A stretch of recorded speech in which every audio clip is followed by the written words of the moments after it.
तर हे आहेत आईचे कानातले आणि आईने मला दिलेले आहेत ते स्वच्छ करण्यासाठी, चमकवण्यासाठी.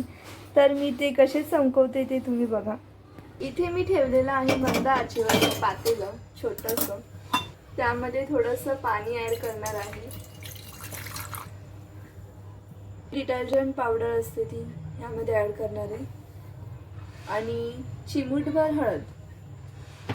तर मी एवढी हळद घेतलेली आहे आणि आता हे पाणी आपल्याला चमच्याच्या साहाय्याने हलवायचं आहे.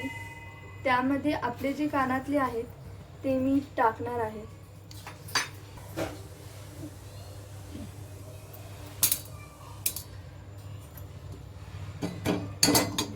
आणि आता मी गॅस बंद करणार आहे. 1 मिनिट पाण्यासोबत खेळल्यानंतर आता मी ह्याच्यामधले कानातले काढून घेणार आहे. तर तुम्हाला रिझल्ट दाखवते मी. व्हिडिओ आवडला असल्यास नक्की लाईक करा आणि सबस्क्राईब करा.